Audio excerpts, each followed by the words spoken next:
Vamos lá então, pessoal, iniciando aqui mais um dia do nosso trabalho, o livro Missionários da Luz, de André Luiz, Psicografia do Chico. Nós vamos estudar hoje o capítulo número 4, Vampirismo, e deixamos aqui, na sequência, o capítulo 5, Influenciação, caso consigamos ir além desse nosso capítulo. No anterior, fazendo uma recapitulação, capítulo 3, Desenvolvimento Mediúnico, André Luiz, então, visitava um centro espírita, junto com Alexandre, o seu instrutor, e ele observava então ali os candidatos, né, ao trabalho mediúnico. E ali nós tivemos três personagens que se destacaram, mostrando que traziam, né, a disposição para o trabalho mediúnico, porém sem condições morais ainda adequadas a essa tarefa, né? Então começamos com um jovem que trazia desequilíbrio no campo da sexualidade, um outro senhor que trazia o desequilíbrio por causa do alcoolismo, e depois uma senhora que trazia o desequilíbrio por causa do descontrole na alimentação, né? Comia não apenas em excesso, mas também de uma forma desregrada. E aí André Luiz então foi ali percebendo, sondando, né, a estrutura psíquica e também orgânica desses três candidatos, vendo ali todo o desequilíbrio que é provocado por causa desse comportamento que eles mantinham, né? André Luiz, então, conversando com Alexandre, perguntou por que eles não, então, né, não apenas eles três, mas a humanidade como um todo, não pode ser esclarecida de uma forma mais impactante, mais direta. E aí, então, vou ler aqui para vocês a parte final desse capítulo, para a gente poder analisar aqui as orientações que André Luiz recebeu e nós, da mesma forma, também recebemos. Tenhamos calma, André. Estamos no serviço de evolução e adestramento. Nossos amigos não são rebeldes ou maus, em sentido voluntário. Estão espiritualmente desorientados e enfermos. Não podem transformar-se de um momento para outro. Compete-nos, portanto, ajudá-los no caminho educativo. O orientador deixou de sorrir e acrescentou: é verdade que sonham edificar maravilhosos castelos sem base, alcançar inúmeras descobertas exteriores sem estudarem a si próprios, mas gradativamente compreenderão que mediunidade elevada ou percepção edificante não constituem atividades mecânicas da personalidade, e sim conquistas do espírito, para cuja consecução não se pode prescindir das iniciações dolorosas, dos trabalhos necessários, com a autoeducação sistemática e perseverante. Excetuando-se, porém, essas ilusões infantis, são boas companheiras de luta, aos quais estimamos carinhosamente, não só como nossos irmãos mais jovens, mas também por serem credores de reconhecimento pela cooperação que nos prestam, muitas vezes inconscientemente. Os tenros embriões vegetais de hoje serão as árvores robustas de amanhã, e as tribos ignorantes de ontem constituem a humanidade de agora. Por isso mesmo, todas as nossas reuniões são proveitosas, e ainda que os seus passos sejam vacilantes na senda, tudo faremos por defendê-los contra as perigosas malhas do vampirismo, né? Então, o que se resume é que, muitas vezes, nós, trabalhadores em geral, estudantes em geral, né, apresentamos as nossas falhas de caráter ainda na condição em que nós nos encontramos. Mas isso não nos torna necessariamente pessoas más, apenas desorientados, precisando de um esclarecimento, de um fortalecimento. Então essa é a lição principal que é passada para nós aqui dentro desse trabalho realizado com os médiums, mas nós podemos estender para várias outras classes de trabalhadores e colaboradores espíritas e não espíritas, né, nas atividades do bem, nesse processo de transformação que o nosso mundo vem sofrendo. Diva, bom dia. No capítulo número 4, então, vampirismo é o nosso novo tema de hoje. Vamos lá. A sessão de desenvolvimento mediúnico, segundo deduzida a palestra entre os amigos encarnados, fora muito escassa em realizações para eles. Todavia não se verificava o mesmo em nosso ambiente, onde se podia haver enorme satisfação em todas as fisionomias, a começar de Alexandre, que se mostrava jubiloso. Então, mais uma vez, né, essa é uma passagem importante, porque se, da perspectiva dos encarnados, um trabalho muitas vezes se mostra fraco, se mostra frágil, sem pouco aproveitamento, nós já vimos que nos bastidores, na dimensão espiritual, existe uma grande mobilização.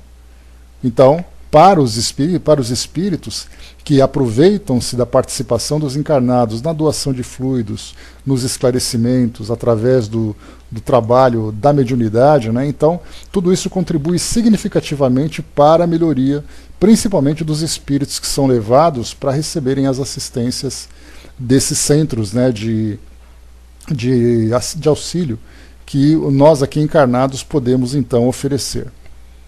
E diz ainda: os trabalhos haviam tomado mais de 2 horas, e com efeito, embora me conservasse retraído, ponderando os ensinamentos da noite, minúcia a minúcia observei o esforço intenso despendido pelos servidores de nossa esfera. Muitos deles, em grande número, não somente assistiam os companheiros terrestres, senão também atendiam a longas filas de entidades sofredoras de nosso plano. Alexandre, o instrutor devotado, movimentara-se de 1000 modos, e tocando a tecla que mais me impressionara no círculo de observações do nobre concerto de serviços, acentuou satisfeito em se reaproximando de mim. Graças ao Senhor tivemos uma noite feliz. Muito trabalho contra o vampirismo. Era o vampirismo a tese que me preocupava.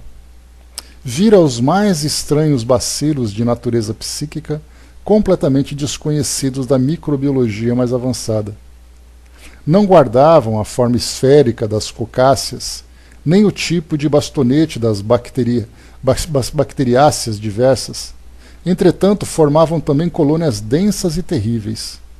Reconhecera-lhes o ataque aos elementos vitais do corpo físico, atuando com maior potencial destrutivo sobre as células mais delicadas. Que significava aquele mundo novo? Que agentes seriam aqueles caracterizados por indefinível e pernicioso poder? Estariam todos os homens sujeitos à sua influenciação? Não me contive. Expus ao orientador francamente minhas dúvidas e temores. Alexandre sorriu e considerou. Muito bem, muito bem. Você veio observar trabalhos de mediunidade e está procurando o seu lugar de médico. É natural. Se estivesse especializado noutra profissão, teria identificado outros aspectos do assunto em análise. E a encorajar-me fraternalmente acrescentou: você demonstra boa preparação diante da medicina espiritual que lhe aguarda os estudos. Depois de longa pausa, prosseguiu explicando. Sem nos referirmos aos morcegos sugadores, o vampiro entre os homens é o fantasma dos mortos, que se retira do sepulcro alta noite para alimentar-se do sangue dos vivos. Não sei quem é o autor de semelhante definição, mas no fundo não está errada. Apenas cumpre considerar que, entre nós, vampiro é toda entidade ociosa que se vale indebitamente das possibilidades alheias, e em se tratando de vampiros que visitam os encarnados, é necessário reconhecer que eles atendem aos sinistros propósitos a qualquer hora, desde que encontrem guarida no estojo da carne dos homens. Antes da gente continuar, então, quando nós estudamos as obras de Kardec, que é a base da doutrina espírita, nós nem sempre temos detalhes tão profundos a respeito de determinados fenômenos. Então, por exemplo, a palavra vampirismo, a ideia, a expressão vampirismo, ela não é encontrada nas obras de Kardec. Mas nós encontramos a ideia da obsessão, encontramos a ideia, né, de todos os processos obsessivos, de vários tipos de processos, não apenas em sua definição, mas também exemplificados em casos tanto no Livro dos Médiuns, como também na Revista Espírita nas edições da Revista Espírita. Então o que nós vemos aqui, muitas vezes nós olhamos, mas Kardec não fala de vampiros, assim como Kardec não fala de ovoides, assim como Kardec não fala de elementais, nós estudamos isso ontem, lá na Sala Espiritismo Net Brasil, mas ele se utiliza de outras expressões para tratar dos mesmos termos. No caso, por exemplo, de ovoides e vampirismo, o vampirismo relacionado com o processo obsessivo. Já no caso de ovoides, nós vamos encontrar, nas obras de Kardec, nós não vamos encontrar um processo tão detalhado, mas que faz parte de algo relacionado à obsessão. Né? Então, sempre lembrando que essas obras, que nós podemos considerar como sendo complementares, elas vêm então trazer mais profundidade em determinados fenômenos a partir da visão, nesse caso de André Luiz, assim como nós temos também de Manuel Filomeno de Miranda, que é um outro espírito que traz para nós muitos detalhes a respeito de processos de obsessão, né? Então, isso vai então se somando. São peças de um grande quebra-cabeça que nós vamos então juntando nessa grande paisagem que a doutrina espírita vai abrindo para todos nós. Né? Regina, eu não fiz nada nem para piorar nem para melhorar, né? Então ainda bem que foi tudo no automático. Deu tudo certo, né? Então, não apenas em outras palavras, Brás, para definir aquilo que Kardec também já tinha estudado, mas trazendo ideias novas que Kardec não tinha aprofundado. Né? Então, assim, são sempre importantes nós encaixarmos essas peças novas que vão chegando para formarmos um conjunto, uma ideia de conjunto, sempre com muito cuidado, sempre muito bem embasado, né? Mas não simplesmente descartando, porque muitas vezes nós encontramos em estudantes da doutrina espírita a ideia de que somente Kardec trouxe todas as verdades. E, na verdade, nós temos ali outros espíritos que vêm junto a Kardec trazendo novas ideias com mais profundidade, com mais detalhamento, mais exemplificado, né? Então, a ideia nós encontramos nas obras de Kardec, os detalhes nós encontramos nesse material que chega para nós como complemento. Exatamente. E continua aqui então para nós, vamos lá. Então falávamos desses vampiros, né? E lembrando sempre que os espíritos procuram utilizar expressões que nós compreendemos, né? Então, o fato de vampiro ser uma personagem que faz parte do folclore aqui do nosso planeta, não significa que não possa ser utilizado para representar espíritos, entidades que tenham comportamentos semelhantes dentro agora do campo moral e também dentro desse campo vibratório energético, né? A Andréa lembrou, né, até porque ele escreveu no século XIX e continuamos a evoluir e surgiram novas situações no 20, né, o que teremos no 21. Sim, o próprio Kardec lembrou também que a doutrina espírita, primeiro que ela não fica estagnada, ela vai evoluindo, e segundo que ele não disse a última palavra. Né, então sempre pensando nesse progresso e nesse complemento que a doutrina espírita nos traz. E continua, vamos lá. Alexandre fez ligeiro intervalo na conversação, dando a entender que expusera a preliminar de mais sérios esclarecimentos, e continuou. Você não ignora que no círculo das enfermidades terrestres, cada espécie de micróbio tem o seu ambiente preferido. O pneumococo aloja-se habitualmente nos pulmões. O bacilo de Hebert localiza-se nos intestinos, onde produz a febre tifoide. O bacilo de Klebsiella situa-se nas mucosas, onde provoca difteria. Em condições especiais do organismo, proliferam os bacilos de Hansen e Koch. Acredita você que semelhantes formações microscópicas se circunscrevem à carne transitória? Não sabe que o macrossomo está repleto de surpresas em suas formas variadas? No campo infinitesimal, as revelações obedecem à mesma ordem surpreendente. André, meu amigo, as doenças psíquicas são muito mais deploráveis. A patogênese da alma está dividida em quadros dolorosos. A cólera, a intemperança, os desvarios do sexo, as viciações de vários matizes, formam criações inferiores que afetam profundamente a vida íntima. Quase sempre o corpo doente assinala a mente enfermiça. A organização fisiológica segundo conhecemos no campo de cogitações terrestres, não vai além do vaso de barro, dentro do molde pré-existente do corpo perispiritual. Atingindo o molde em sua estrutura pelos golpes das vibrações inferiores, o vaso refletirá imediatamente. Né? Aqui um ponto importante que Alexandre passa para André Luiz é exatamente isso, né? Que quase sempre o corpo doente assinala a mente enfermiça. E quando ele diz quase sempre, ele se refere, obviamente, a muitas doenças que são resultado das influências exteriores. É o caso, por exemplo, das doenças que nós temos de contágio, né? Mas quando nós falamos de muitas situações que acontecem no nosso organismo sem que haja um contágio, isso significa que é produção do nosso próprio psiquismo. E como foi colocado aqui, a organização fisiológica, o nosso corpo físico, segundo conhecemos no campo das cogitações terrestres, não vai além do vaso de barro, dentro do molde pré-existente do corpo perispiritual. Atingindo o molde, a estrutura dos golpes, em sua estrutura pelos golpes das vibrações inferiores, o vaso refletirá imediatamente. Ou seja, falamos da somatização. Muitas vezes um distúrbio psíquico que nós mantemos com tanta intensidade provoca uma desorganização no nosso corpo perispiritual e depois, por consequência, reflete no nosso organismo. Eis então que muitas doenças que nós encontramos no campo da neurologia, né, da gastroenterologia, da cardiologia e tantas outras áreas da medicina, são doenças que vão surgindo, tumores, por exemplo, cânceres, como resultado de questões emocionais. Então, revelações importantes para nós nesse sentido. O Tic-Tac colocou, né, se o Kardec recebia o ensino dos espíritos, não pode haver divergências com o que os espíritos dizem.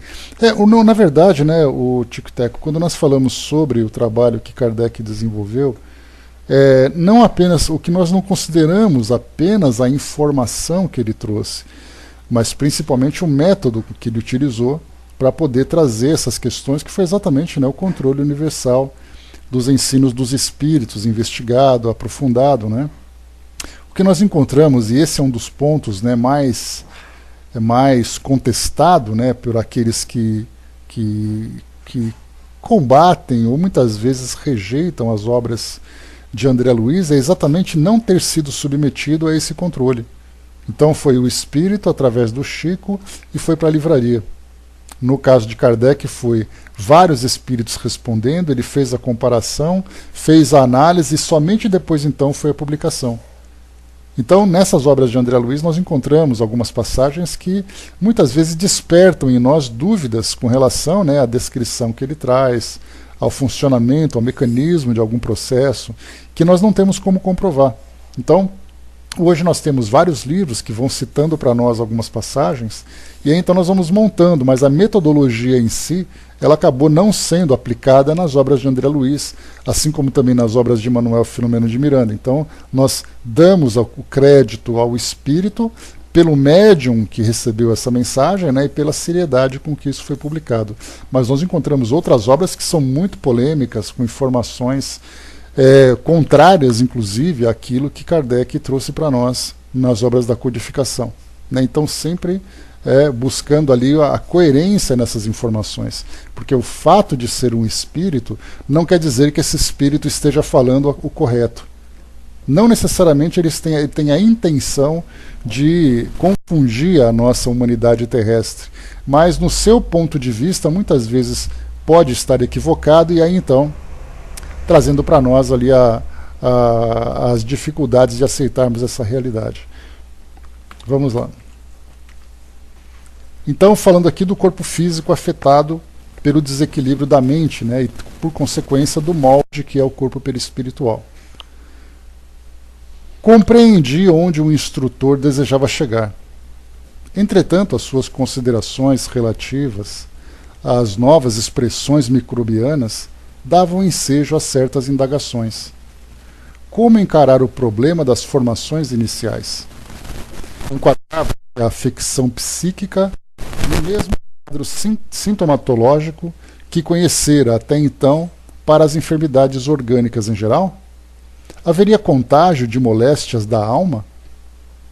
E seria razoável que assim fosse na esfera onde os fenômenos patológicos da carne não mais deveriam existir? Afirmara Virchow que o corpo humano, entre aspas agora, é um país celular, onde cada célula é um cidadão, constituindo a doença um atrito dos cidadãos provocado pela invasão de elementos externos. De fato, a criatura humana, desde o berço, deve lutar contra diversas flagelações climáticas, entre venenos e bactérias de variadas origens. Como explicar agora o quadro novo que me defrontara os escassos conhecimentos? Não sopitei a curiosidade. Reconhecendo a admirável experiência de Alexandre, perguntei: ouça, meu amigo, como se verificam os processos mórbidos de ascendência psíquica? Não resulta a afecção do assédio de forças exteriores? Aqui ele está falando sobre a influência, né, de uma mente sobre outra, uma mente enfermiça, que atua de uma forma permanente e intensa sobre outra mente, uma mente mais saudável. Pode haver então essa contaminação. Que é o que acontece, né, que nós já vimos, nós estudaremos um pouco mais. Lembrando que André Luiz, aqui nesse caso, quando ele trouxe esse material para nós, a partir da década de 1940, ele vai mostrando para nós o seu avanço progressivo nesse novo campo de conhecimento. Então nós podemos perceber aqui que ele não fala claramente sobre obsessão. Ele está falando sobre os espíritos próximos, espíritos desequilibrados, começa a falar agora sobre vampirismo, e nós vamos percebendo que ele vai entrando nesse campo das obsessões, trazendo agora detalhes mais profundos, porque ele vem adquirindo esse novo conhecimento. No caso de Kardec, quando ele estuda sobre mediunidade, aconteceu a mesma coisa.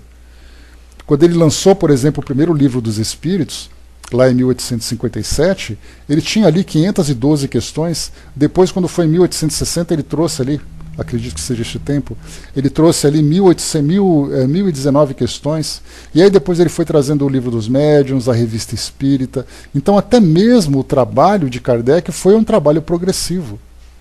É porque hoje é fácil para nós chegarmos numa livraria ou pegarmos no nosso acervo e colocarmos todos os livros aí em cima da mesa, vendo todo aquele conteúdo doutrinário, vendo todas aquelas histórias contadas de uma só vez. Mas nós lembramos que na época em que surgiram essas publicações, elas foram lançadas de tempos em tempos. Foi ali num ano, foi ali depois de tantos meses, e aí então as histórias foram progredindo, elas foram avançando. Então é que nós vemos aqui também. Kardec passou por isso, nós lembramos, né? Ele estudou então o Livro dos Espíritos, depois ele lançou ali alguns livros menores, né, trazendo algumas informações. Depois veio ali o Livro dos Médiuns, depois veio o Evangelho segundo o Espiritismo.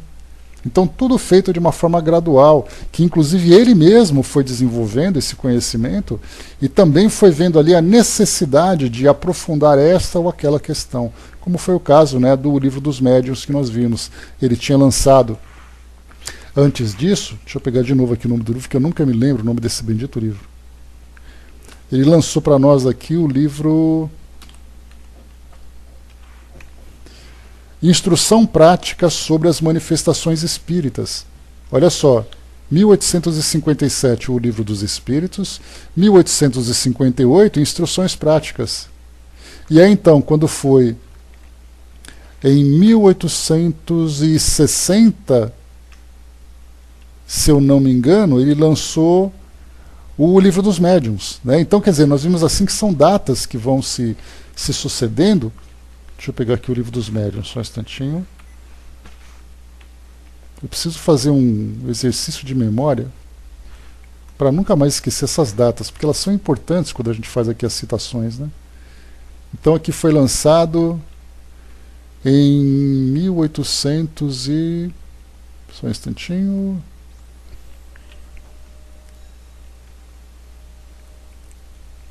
Paraná.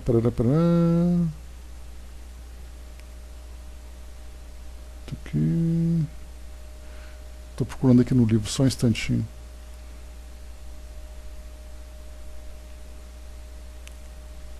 Será o Benedito?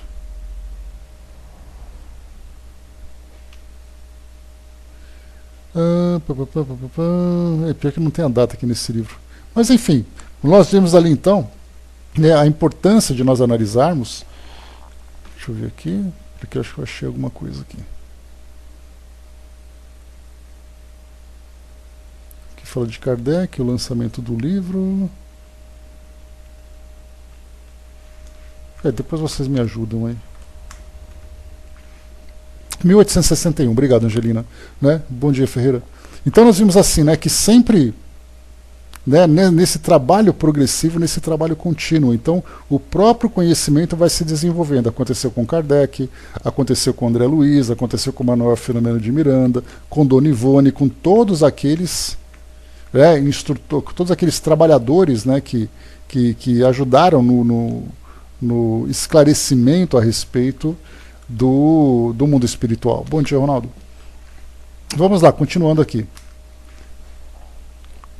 Eu preciso fazer uma tabelinha, viu, Andréia, para poder decorar, lembrar desses nomes. Para pegar aqui toda a mão, porque toda vez é o mesmo drama. Eu sempre esqueço as datas de publicação desses livros.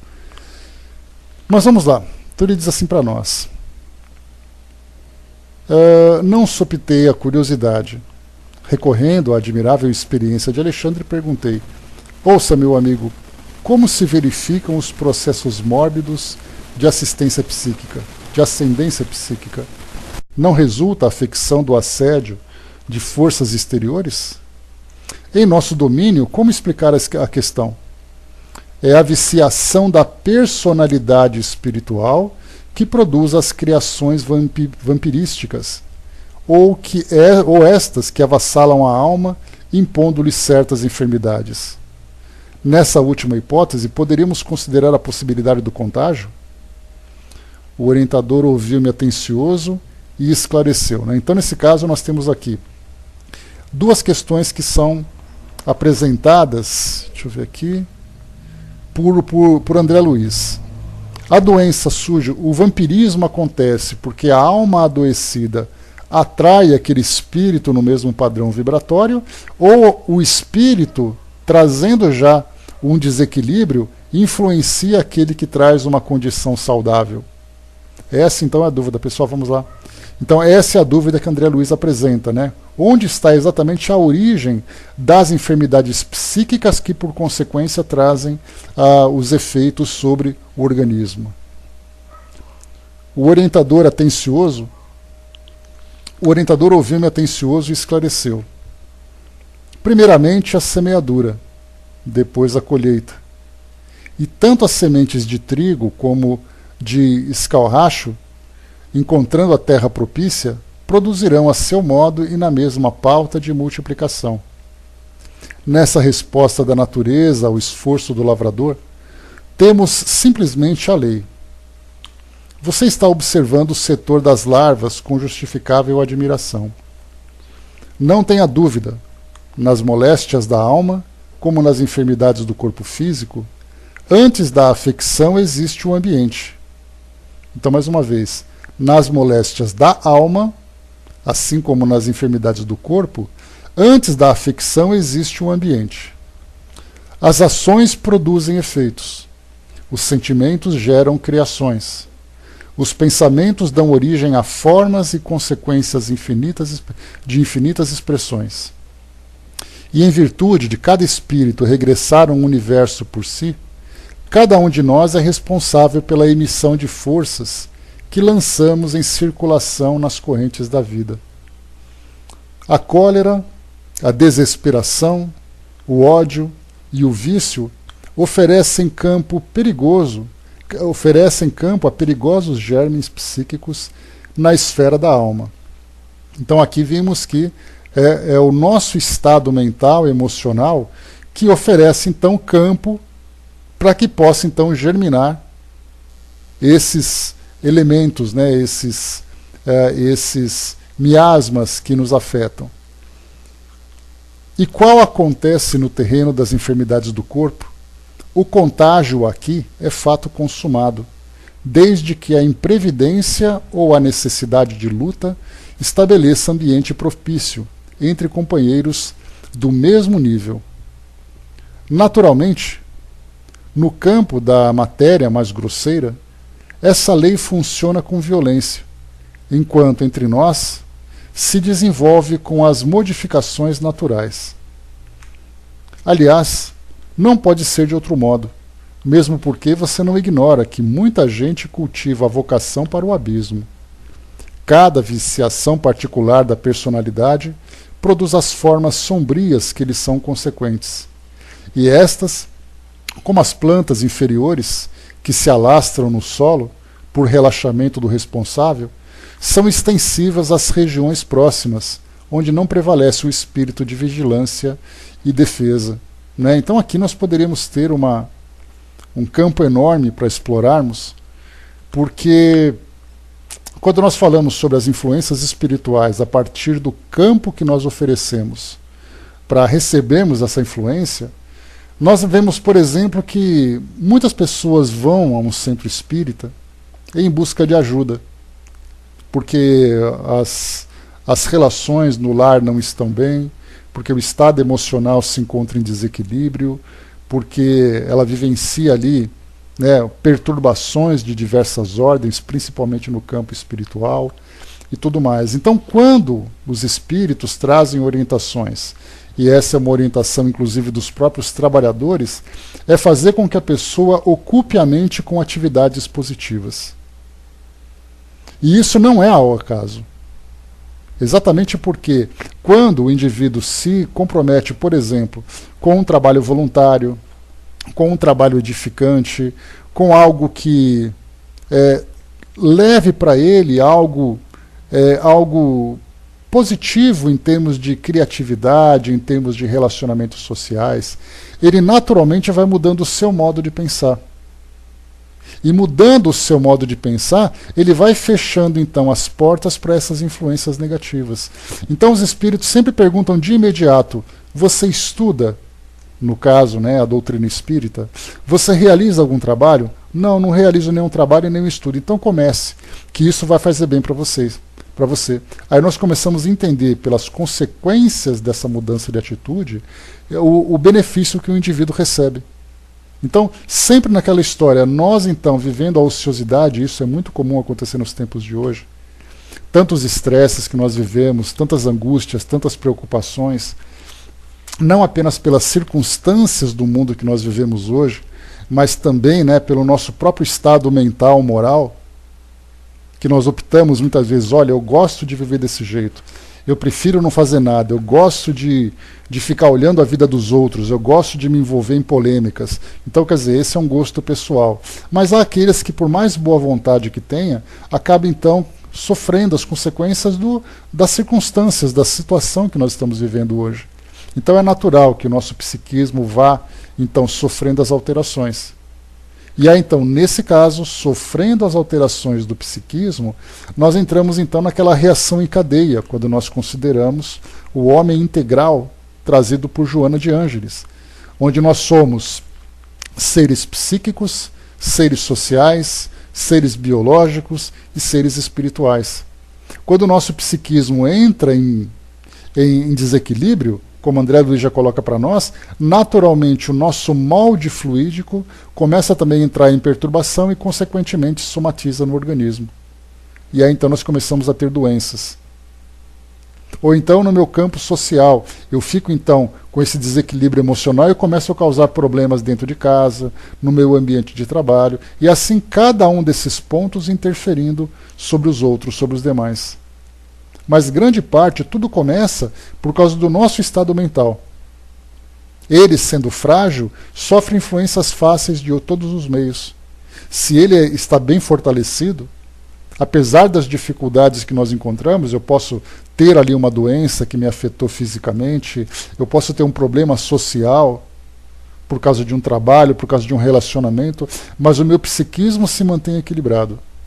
Então eu consigo neutralizar os efeitos que chegam desses outros pontos. Muitas vezes, claro, é muito difícil de superar, dependendo das circunstâncias. Mas se eu mantenho meu equilíbrio emocional, mental diante dessas situações, eu tenho mais facilidade não apenas de encontrar soluções a partir do meu ponto de vista, mas de receber também a influência positiva para me ajudar nessa busca. Agora, quando o nosso psiquismo se encontra frágil, qualquer tipo de interferência faz com que ele piore, com que a situação se agrave. André colocou, muito interessante quando ele disse que os pensamentos dão origem a formas, e está provado, que somatizamos sentimentos e formamos o câncer, quando não for um problema expiatório, um programa expiatório. E ainda assim, André, quando for um programa expiatório, também faz parte do psiquismo desequilibrado, que leva para uma outra encarnação aquelas marcas do passado. O Dudu colocou a respeito dos problemas que nós encontramos, 99%, se não colocarmos 100%, porque como nós vimos, muitos trabalhadores diziam assim, não, eu estou aqui para trabalhar, não para ser tratado. Mal sabia ele que o trabalho é o tratamento que ele está recebendo, porque se não fosse aquele trabalho, ele pioraria a sua condição. Então, sempre temos aí essas dificuldades para enfrentar. E diz aqui ainda, então por falta de vigilância e defesa, evidenciando extrema prudência no exame dos fatos e prevenindo-me contra qualquer concepção menos digna, no circo das apreciações da obra divina, acrescentou: sei que a sua perplexidade é enorme. No entanto, você não pode esquecer a nossa condição de velhos reincidentes no abuso da lei. Desde o primeiro dia de razão na mente humana, a ideia de Deus criou princípios religiosos, sugerindo-nos as regras de bem viver. Contudo, à medida que se refinam conhecimentos intelectuais, parece que há menor respeito do homem para com as dádivas sagradas. Os pais terrestres, com raríssimas exceções, são as primeiras sentinelas viciadas, agindo em prejuízo dos filhinhos. Comumente, aos 20 anos, em virtude da inércia dos vigias do lar, a mulher é uma boneca e o homem é um manequim de futilidades doentias, muito mais interessados no serviço dos alfaiates que no esclarecimento dos professores. Alcançando o monte do casamento, muitas vezes são pessoas excessivamente ignorantes ou demasiadamente desviadas. Cumpre ainda reconhecer que nós mesmos, em todo o curso das experiências terrestres, na maioria das ocasiões, fomos campeões do endurecimento e da perversidade contra as nossas próprias forças vitais. Entre abusos do sexo e da alimentação, desde os anos mais tenros, nada mais fazíamos que desenvolver as tendências inferiores, cristalizando hábitos malignos. Seria, pois, de admirar tantas moléstias do corpo e degenerências psíquicas? O plano superior jamais nega recursos aos necessitados de toda a ordem, e, valendo-se dos mínimos ensejos, auxilia os irmãos de humanidade na restauração de seus patrimônios, seja cooperando com a natureza ou inspirando a descoberta de novas fontes medicamentosas e reparadoras.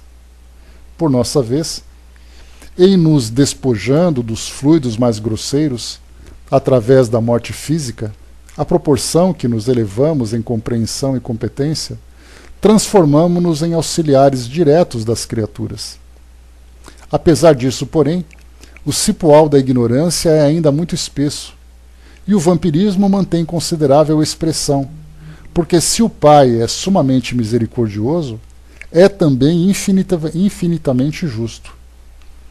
Ninguém lhe confundirá os desígnios, e a morte do corpo quase sempre surpreende a alma em terrível condição parasitária. Desse modo, a promiscuidade entre os encarnados indiferentes à lei divina e os desencarnados que a ela têm sido indiferentes é muito grande na crosta da Terra.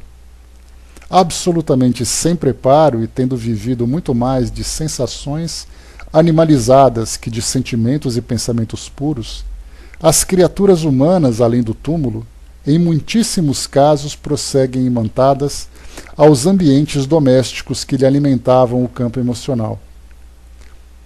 Dolorosa ignorância prende-lhes os corações, repletos de particularismos, encarceradas no magnetismo terrestre, enganando a si próprias e fortificando suas antigas ilusões. Aos infelizes que caíram em semelhante condição de parasitismo, as larvas que você observou servem de alimento habitual. Né? Então, aqui antes da condição estupefata, né, de André Luiz, então nós vemos exatamente isso, né? Desde da educação mais tenra que nós recebemos em nossas famílias, acabamos sendo contaminados de alguma forma pelas influências de nossos pais, que também trazem o contágio de gerações anteriores, valorizando muito mais, por exemplo, a posição, valorizando muito mais a vaidade, alimentando muito mais as viciações de comportamento em várias áreas. Então, quer dizer, isso faz parte da nossa rotina. Hoje nós temos, por exemplo, não apenas no meio espírita, mas também em várias outras escolas religiosas, a parte da educação evangélica, desde criança, seja, por exemplo, numa evangelização, seja numa escola dominical, seja numa catequese, cada uma apresentando ali o seu método. Então, independente dos dogmas que cada instituição sustente, o que vale, na verdade, é a parte da educação moral, que todas elas realizam muito bem, né, quando bem direcionadas nesses estudos dos evangelhos. Então, por isso, as crianças, desde o início, começam então a receber essa visão diferenciada, valorizando muito mais o espírito do que a matéria. Mas aí a gente lembra, né? Uma vez por semana, ela vai para a evangelização, para a escola dominical, para a catequese. O resto da semana ela está na escola, está vendo televisão em casa, está sofrendo as influências dos pais, está passeando com os amigos. Então a gente vê assim que é uma luta muito desigual. E muito mais do que isso, além dessa uma vez por semana, que nós não consideramos um dia da semana, nós consideramos uma hora desse dia. E o resto, o espírito, então, recebe toda aquela influência. Então ele está cumprindo ali uma prática, né, protocolar da família, mas vivendo no mundo de uma forma desequilibrada. Então é a necessidade da transformação dos núcleos familiares para educar não apenas as crianças que estão se desenvolvendo para chegarem numa fase mais adulta com valores diferenciados, mas para a própria autoeducação. Porque, do contrário, se nós continuarmos vivendo, né, aquela dupla personalidade, uma expressão que eu utilizo bastante, a personalidade religiosa que nós temos, que ela só serve quando nós estamos dentro do compromisso religioso, e a nossa personalidade mundana, terrena, onde nós vivemos aqui o nosso dia a dia no jeito que nós quisermos. Enquanto nós não unificarmos as duas, vivemos de uma forma espiritual, tanto a parte religiosa como a parte terrena, nós continuaremos vivendo então esses conflitos. Só que não apenas o conflito, mas as consequências disso tudo, que é exatamente o nosso desequilíbrio mental, que faz com que nós então criemos essas situações de patologias psíquicas, que acabam não apenas trazendo efeitos negativos sobre o nosso organismo, mas criando vínculos no mundo espiritual de uma forma destrutiva. Brás colocou nossos pensamentos que formam a psicosfera que nos rodeia. É a nossa impressão digital, né, Brás? Analisando o campo psíquico de uma pessoa, essa psicosfera em torno dela vai saber exatamente o que ela pensa. Se nós pudéssemos colocar, né, a cor da aura, né, se nós pudéssemos lembrar daquele exercício que nós fizemos, se cada psicosfera tivesse um cheiro, um perfume, um odor, qual seria o nosso odor? De acordo com aquilo que eu penso. E então eu olho com aquele rosto todo saudável, aquele cabelo cortado, aquele perfume no corpo físico, mas uma psicosfera muitas vezes fétida, porque o meu conteúdo psíquico, moral, é ainda desequilibrado. Então, exatamente isso, aquilo que o corpo físico apresenta não reflete o estado moral do indivíduo. Agora, no mundo espiritual, não importa a aparência que ele tenha, claramente ele vai demonstrar qual é exatamente a sua condição. O Tico até colocou cada um é responsável por seus atos, né? Pensamento, palavras e ações. E o problema que a gente vê, Tico Teco, é que nós somos responsáveis, mas seria como se atribuíssemos a crianças responsabilidades além de suas capacidades, porque é assim que nós somos, né? Nós não levamos em consideração Não, eu vou explicar melhor aqui, Tic-Tac, você vai ver. Nós estamos falando no mesmo sentido. Então, quando nós pensamos assim que... deixa eu lembrar aqui que eu estava falando... Porque nós, nesse caso, nós vivemos de uma forma tão distante da realidade espiritual que nós agimos sem qualquer tipo de consciência. O grande problema que nós encontramos é que, apesar dessa nossa ingenuidade, dessa nossa imaturidade, nós estamos então sofrendo as consequências disso, porque ou nós aprendemos pelo amor ou pela dor. Se nós temos uma capacidade intelectual considerável no nosso mundo hoje, então nós temos responsabilidades para aceitarmos as consequências morais, né? O Braz lembrou ali da foto Kirlian, né, que mostra bem as cores que já podem ser registradas, mas ainda a foto Kirlian, né, Braz, ela é colocada no campo do esoterismo, ninguém leva muito a sério. Se nós estivéssemos nos consultórios médicos, o médico falava assim, ó, deixa eu ver seus exames de sangue, deixa eu ver seu eletrocardiograma, a sua radiografia, me dá sua fotografia Kirlian. Aí nós teríamos uma visão muito mais profunda, né, mas ainda está no campo do misticismo. Vamos ver até onde a gente vai, né?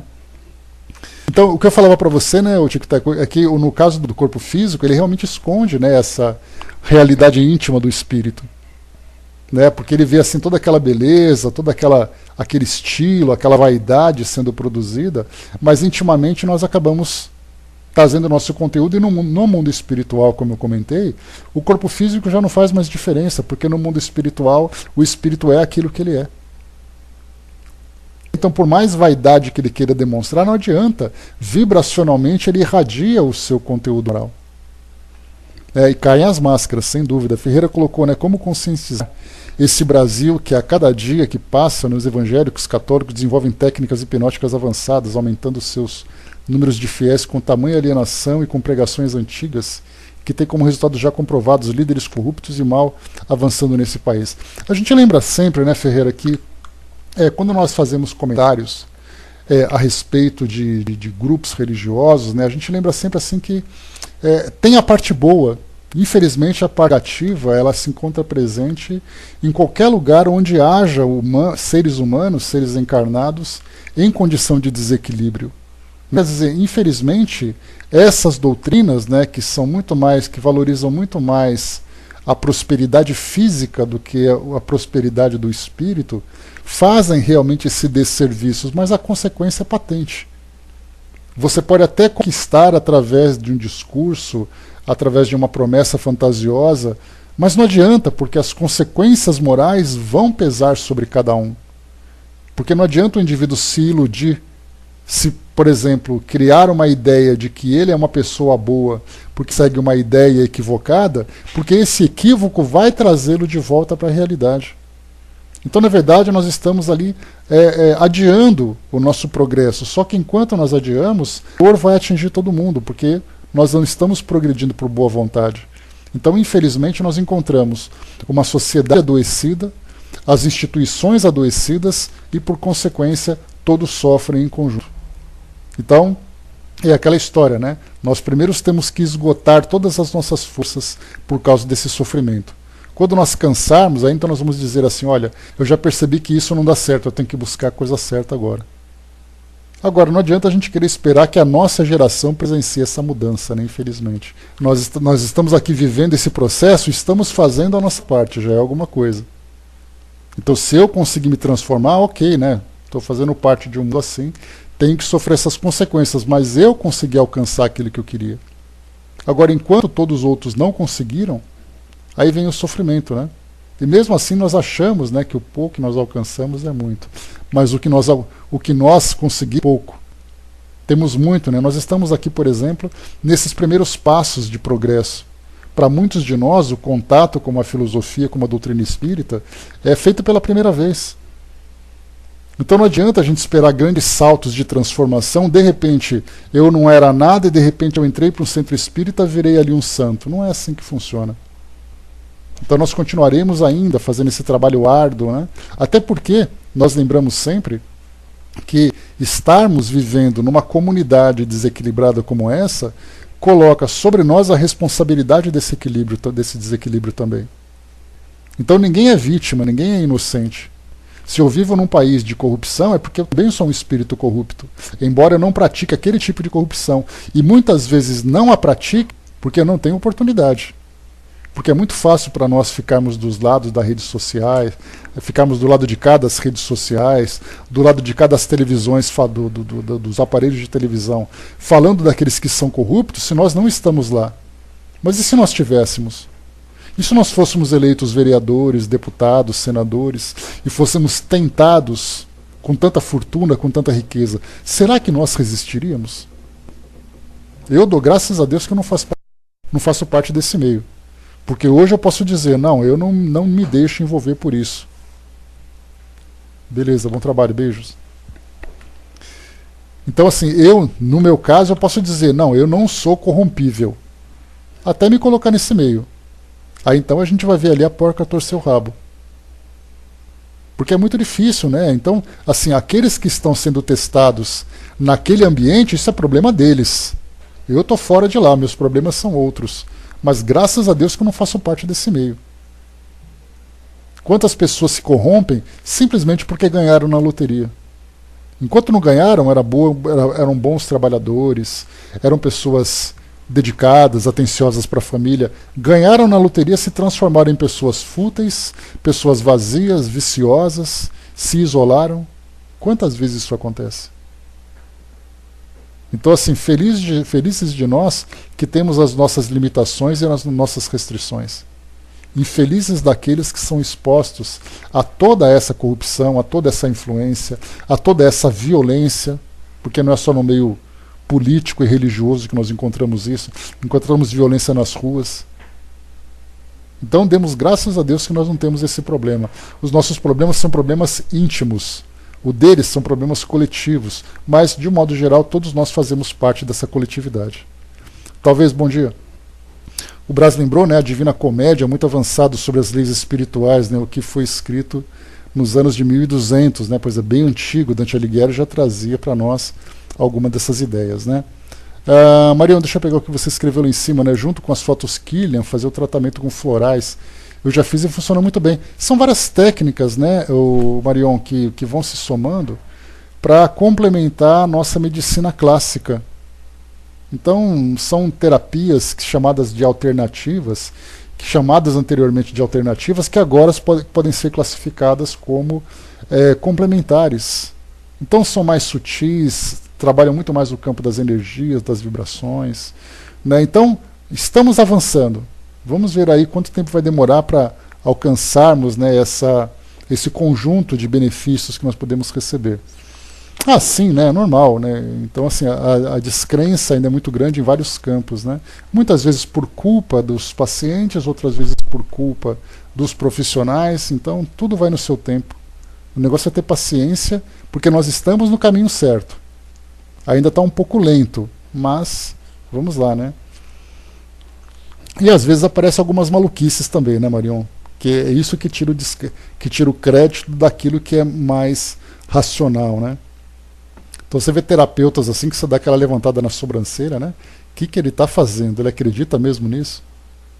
Então estamos ali buscando as nossas verdades e encontrando ali os nossos esclarecimentos, né?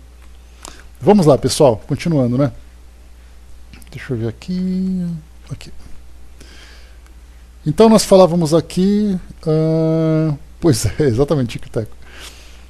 Então ele falava sobre as viciações, né, que nós ainda alimentamos, os nossos comportamentos, que abrem então esse campo para esses contágios, né? E aí então André Luiz, né, Deus meu, exclamei com forte espanto. Alexandre, porém, acrescentou: semelhantes larvas são portadoras de vigoroso magnetismo animal. Observando talvez que muitas e torturantes indagações se me entrechocavam no cérebro, o instrutor considerou: naturalmente que a fauna microbiana em análise não será servida em pratos. Bastará ao desencarnado agarrar-se aos companheiros de ignorância, ainda encarnados, qual erva daninha, aos galhos das árvores e sugar-lhes a substância vital. Então olha só que interessante, né? Falando sobre o vampirismo. Então os desencarnados agarrando-se aos encarnados, sugando-lhes a substância vital. Vamos entender um pouquinho mais sobre isso. Não conseguia dissimular o assombro que me dominava. Por que tamanha estranheza? Perguntou o cuidadoso orientador. E nós outros, quando nas esferas da carne? Nossas mesas não se mantinham à custa de vísceras dos touros e das aves? A pretexto de buscar recursos proteicos, exterminávamos frangos e carneiros, leitões e cabritos incontáveis.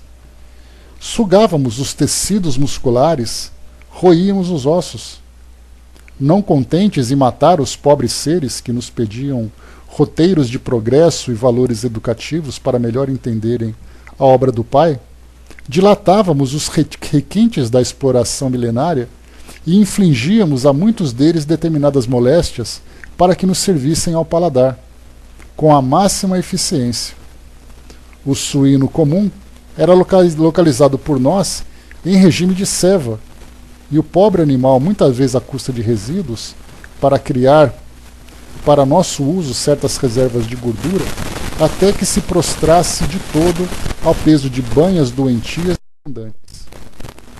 Colocamos gansos nas engordadeiras para que hipertrofiassem o fígado, de modo a obtermos pastas substanciosas destinadas a quitutes que ficaram famosos, despreocupados com as faltas cometidas com a suposta vantagem de enriquecer os valores culinários.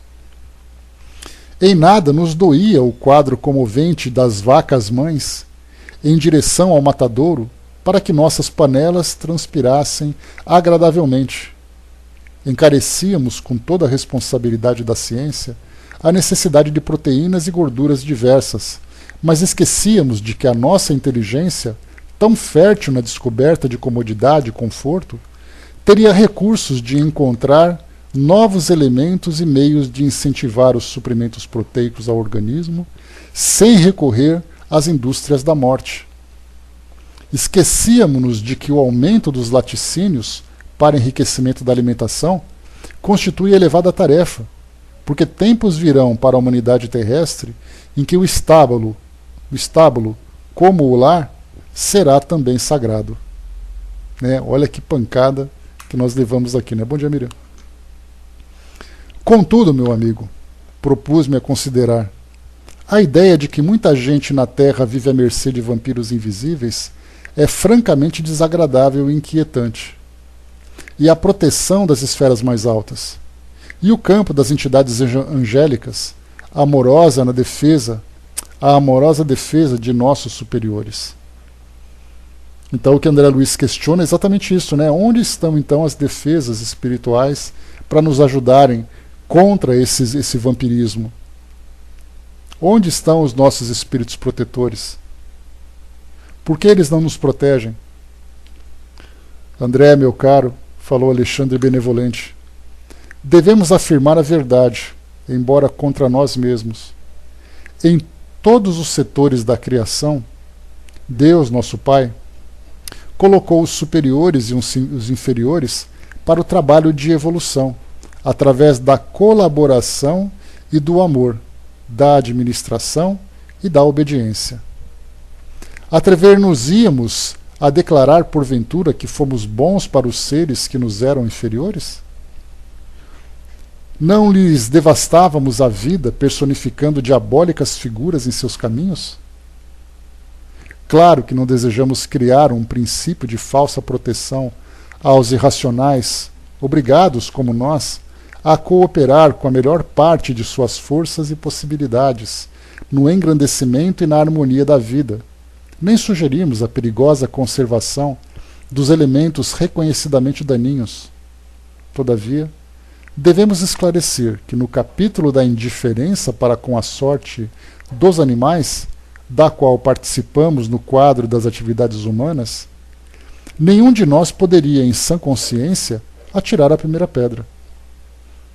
Os seres inferiores e necessitados do planeta não nos encaram como superiores generosos e inteligentes, mas como verdugos cruéis.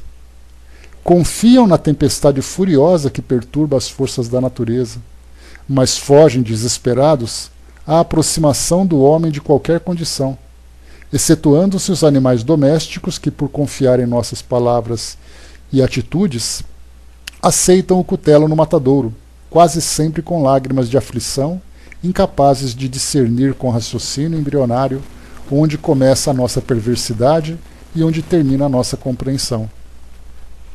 Se não protegemos nem educamos aqueles que o Pai nos confiou, como germens frágeis de racionalidade dos pesados vasos do instinto, se abusarmos largamente da sua incapacidade de defesa e conservação, como exigir o amparo de superiores benevolentes e sábios, cujas instruções mais simples são para nós difíceis de suportar, pela nossa lastimável condição de infratores da lei de auxílios mútuos?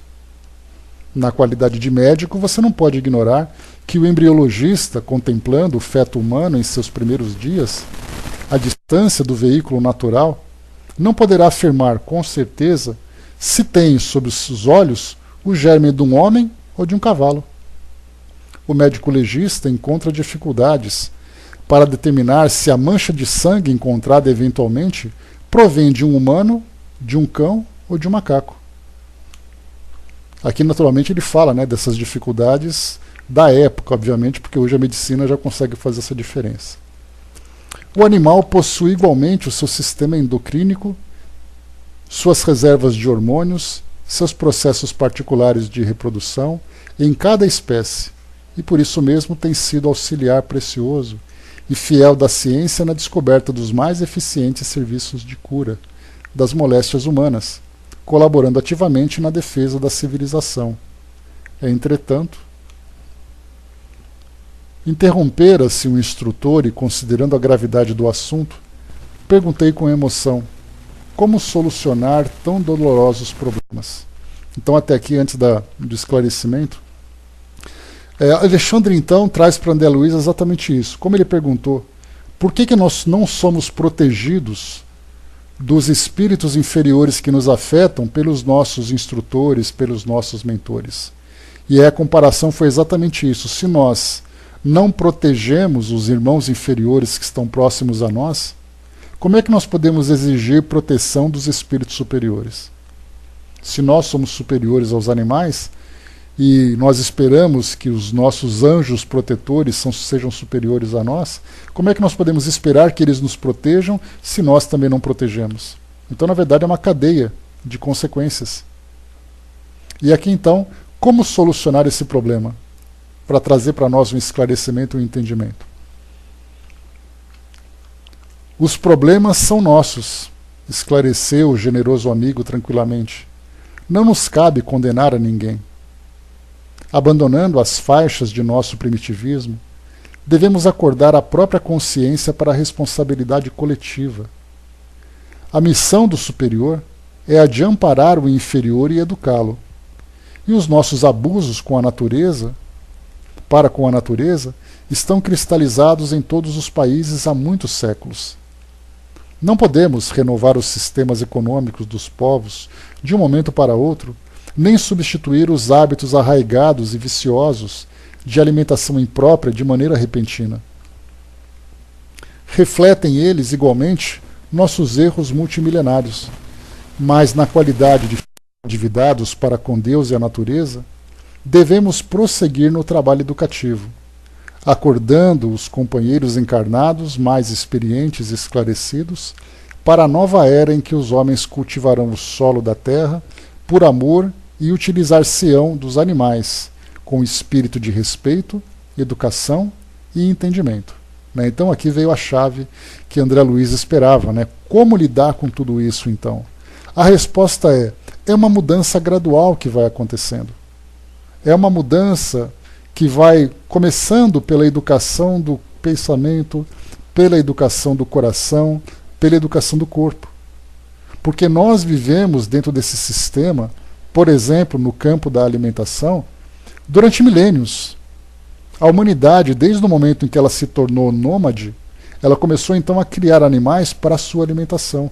Antes disso, nós lembramos lá naquele passado da pré-história, os homens que eram caçadores e eram coletores. Isso porque é uma alimentação rápida, era uma alimentação nutritiva, só que de lá para cá nós já avançamos milhares de anos. Então nós já temos hoje condições de encontrarmos soluções. Mas antes das soluções, nós temos que fazer com que os nossos sistemas, por exemplo, os sistemas econômicos, se transformem.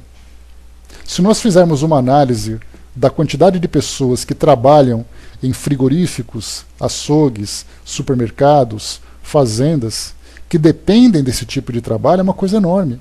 Então há necessidade de uma mudança gradual para que ninguém passe por esse desespero. E da mesma forma, a nossa alimentação também começar a passar por essa adaptação. A mudança, essa transformação nos nossos hábitos. E aí então também a nossa visão espiritual de entender exatamente a importância de cada um desses seres nessa grande cadeia da natureza que são espíritos em evolução. Então tudo passa por um processo. E aí então Alexandre trouxe como proposta que a solução para esse caso é começarmos inicialmente, eles falando, né, os espíritos dizendo, despertarmos a consciência daqueles que estão mais desenvolvidos, aqueles que estão mais evoluídos. Não que sejam espíritos evoluídos, nesse sentido geral que nós vemos, né, espíritos superiores, mas aqueles encarnados que já têm ali um grau de consciência maior. E, portanto, mais suscetíveis a essas novas ideias. Para não apenas influenciar aqueles que estão ali próximos a ele próprio, mas que ele mesmo sirva de exemplo. E aí então um vai contaminando o outro com essas novas ideias, vai influenciando o outro e depois nós temos uma mudança coletiva. Então é algo que vai acontecendo gradualmente. E isso começa também pela nossa própria espiritualização. Muitos de nós reencarnaremos em outras épocas, trazendo ideias completamente diferentes da que nós temos hoje. E mais do que isso, nós nos veremos no passado como seres realmente primitivos. E nós vamos nos perguntar assim, como é que nós podíamos nos comportar daquela forma? Como é que eu podia me comportar daquela forma? E achando que aquilo era a coisa mais natural do mundo. Mas tudo acontece no seu devido tempo. Agora, cabe a cada um de nós acelerar esse processo. Cabe a cada um de nós, através dessa conscientização, adotar medidas para si próprio inicialmente. Sem aquela desculpa, né? Mas o mundo não faz isso, mas isso é um problema do mundo. Eu tenho o meu próprio problema. E cada um tem que cuidar do seu problema inicialmente. Quando nós nos resolvermos individualmente, nós teremos uma solução coletiva para várias dificuldades que nós enfrentamos hoje. E continuamos, vamos lá. Depois de ligeiro intervalo, o instrutor observou: semelhante realização é de importância essencial na vida humana, porque sem amor para com os nossos inferiores, não podemos aguardar a proteção dos superiores. Sem respeito para com os outros, não devemos esperar o respeito alheio. Se temos sido vampiros insaciáveis dos seres frágeis que nos cercam, entre as formas terrenas, abusando de nosso poder racional ante a fraqueza da inteligência deles, não é demais que, por força da animalidade que conserva desveladamente, venha a cair a maioria das criaturas em situações enfermiças pelo vampirismo de entidades que lhes são afins na esfera invisível. Os esclarecimentos de Alexandre, ministrados sem presunção e sem crítica, penetravam-me fundo. Algo de novo despertava-me o ser. Era o espírito de veneração por todas as coisas, o reconhecimento efetivo do paternal poder do Senhor do Universo. O delicado orientador interrompeu-me o transporte de íntima adoração ao Pai, acentuando: segundo observa, o legítimo desenvolvimento mediúnico é problema de ascensão espiritual dos candidatos à percepções sublimes. Entretanto, André, não importa que os nossos amigos, ansiosos pelos altos valores psíquicos, tenham vindo até aqui sem a devida preparação. Embora incipientes no assunto, lucraram muitíssimo, porque foram auxiliados contra o vampirismo venenoso e destruidor. Surpreendeu-se você com as larvas que lhes avassalam as energias espirituais. Agora, ver as entidades exploradoras que permanecem fora do recinto, esperando-lhes o recesso. esperando-lhes o regresso. Né? Então ele coloca assim para nós, né? Errou o verbo ali, né? Ele diz assim: surpreendeu-se você com as larvas que lhes avassalam as energias espirituais. Agora veja as entidades exploradoras que permanecem fora do recinto, esperando-lhes o progresso. Porque, na verdade, André Luiz aqui está falando sobre aqueles trabalhadores que estão assistidos pelo centro espírita. Agora, quando acabar aquela reunião, cada um vai cuidar da sua vida. E se aqueles espíritos que eram considerados como vampiros não podiam entrar no ambiente para influenciar aquelas pessoas, eles ficavam do lado de fora. Porque enquanto nós oferecermos as condições para recebermos essas influências, nós seremos influenciados. Então, esses trabalhadores foram auxiliados por esse grupo de espíritos. André Luiz, Alexandre e outros tarefeiros prestavam então essa assistência. Agora, o que nós vimos assim, se não há mudança de postura por parte dos encarnados, as influências vão continuar. É aquela história, o indivíduo está sendo obsediado, aí ele vai a um centro espírita pedir assistência, passa pelo trabalho de desobsessão, e ele volta para a rua sendo exatamente quem ele era. E aí então aquele espírito que era obsessor foi auxiliado. Vem outro obsessor e ocupa o lugar dele. Porque na verdade ele não tirou a cadeira do lugar, ele tirou o espírito que estava sentado, a cadeira ficou vaga. Veio outro e ocupou o lugar. Porque o seu estado mental, o seu estado moral permanece o mesmo. Não necessariamente por uma condição viciante, viciadora. Que ele é uma pessoa má, consequentemente ele atrai um espírito mau. Mas o seu comportamento, como nesse caso da alimentação, exatamente, Ferreira. Né? Então, no campo da alimentação, no campo das ideias, hoje nós estamos sendo ali influenciados pela política, pelas religiões, pelos distúrbios sociais e tudo mais, e nós nos envolvemos e abrimos as nossas mentes para influências fáceis. Então, mantermos esse equilíbrio, esse é o nosso grande desafio. E André Luiz, então, surpreso, disse: lá fora? Perguntei alarmado. Sim, respondeu Alexandre. Se os nossos irmãos conseguissem de fato estabelecer sobre si mesmos os desejáveis golpes da disciplina, muito ganhariam em força contra a influenciação dos infelizes que os seguem. Lamentavelmente, no entanto, são raros os que mantêm a necessária resolução no terreno da aplicação viva da luz que recebem.